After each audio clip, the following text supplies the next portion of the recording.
It's an overcast day here, nice and cool. I expect this is the end of the pumpkins. Pumpkins don't really like cool weather, so I don't have much high hopes of that little pumpkin on that vine maturing. Brassicas are looking good though. They're growing like overnight. It seems like they grow. I'll be cutting some of this toward the end of the week for Danny to have.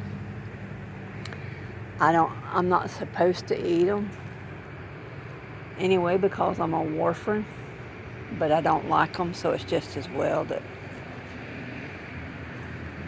I'm not missing anything. That's the way I look at it. Oh, here's that little pumpkin. It doesn't seem to be growing at all. It's just kind of sitting there. It's because we've had nights in the 50s, and that's Fahrenheit for everybody that's not in the United States. I guess we're one of the few countries left that still use Fahrenheit. And the melons, you can see, are not growing. They're remaining pretty much the same. Next couple of days is supposed to get up into the low 80s. So they might kick off again once it gets into the 80s and have a growth spurt, but I really don't expect anything more out of them. I really don't. And I've done a little research on the vine borers. And if you had them this year, and some of them managed to survive and get in and drop off out of the plant and into the ground, even with row covers, it's gonna turn into a moth, come back up under your row covers and be trapped. So you'll still have the problem, even with row covers. I'm still gonna do the row covers, but I'm gonna have a very, very watchful eye on all the plant stems, and I'm going to inject every plant with that BT. It's a harmless bacteria to humans, pets, etc., but it's deadly to those grubs. When they bore into the vine, when they hatch out of the egg and bore into the vine, they have to eat into the vine. And once you've injected the whole vine with a BT, they eat the BT getting in, because the vine just keeps carrying it, back and forth through the vine as it does the nutrition. And they eat the BT, they die by the time they get inside the vine. So they pretty much become compost in the vine for the vine. I didn't use it last year because I wanted to do a little more research on it. But I found out that it's not harmful at all to humans. It's not harmful. I mean, you can eat it yourself and it won't stop you from eating. But a grub has a totally different digestive system than we do, of course. And it stops them from eating. It's not the BT itself, actually, that kills them. Look what whiteflies is doing to the sap stem. They're eating it. They're just eating it. I've never seen whiteflies as bad as they was this year. That's terrible.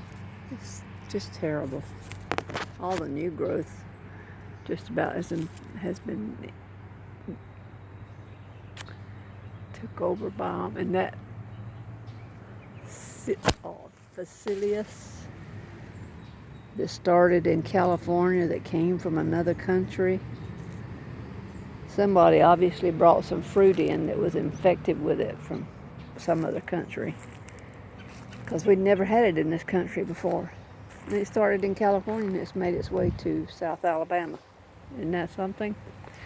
The peppers don't seem to be minding this cold, and I noticed that my owl here has been toppled over. He was probably toppled over the last time I was out here, but I didn't notice. If I did, he had been there for a while, and I had just walked by him so many times I didn't see. Oh, I guess strawberries like cool weather. This is my first time actually growing them in the ground. I guess they like cool weather because they are thriving. They're not blooming, they're not making any strawberries, but they have put down some deep roots and they're nice and green and healthy looking. And I thought all my lavender had died from the heat. I realized I put it in the wrong place when I put it here. It doesn't like all that heat. And Echinacea, look what the white flies has done to it. I guess it'll come back though. It's got a good root system. So as long as they didn't destroy the root, it'll keep coming out. And mint, you don't have to worry about that coming back. It will take over. Look, it was planted here, and there's shoots way out here. Oh, my oldest son warned me about that before I ever put it in the ground there. So I was warned. He had put it in one of his wife's flower beds, and it had taken over. See, I got a lot of new growth on my strawberries back here. And they all look green and healthy. And I'm getting my own mulch from up there. I'm not even having to buy mulch.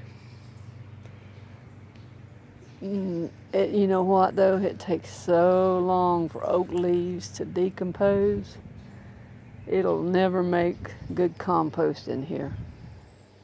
I'm still going to get some bales of pine straw for the strawberry beds. It's only $3 a bale. It's really cheap. I wish I could get the kind of straw that they harvest after the wheat harvest, but they don't have it around here. I wonder if fire ants is making a bed in my lettuce here. No, I think that's where I dug in there yesterday with my finger and it dried out. Got a lot of coconut fiber in that pot. Oh, and that wild garlic, I just stuck one or two down in that pumpkin, and look at it, took off. Now they don't get as big as a normal clove of garlic you buy from your produce place or your roadside markets or even your big box stores or grocery stores. And they don't store like, you can't dry them and store them like you would the garlic you grow, the hybrids.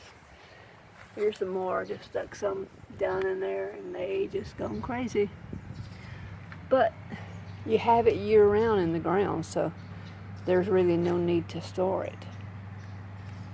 So I'm planting garlic, I guess, when I don't really have to. Look at her oranges.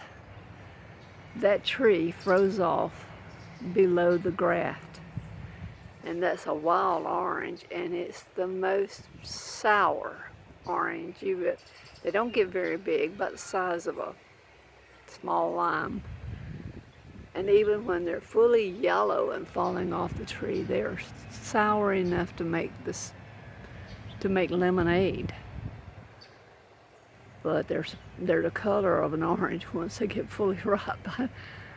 I don't know what the rootstock was, but when it froze below the graft, she lost whatever it was supposed to be. Well, I hope y'all have a wonderful rest of this week and weekend, and updates on your gardens. Goodbye.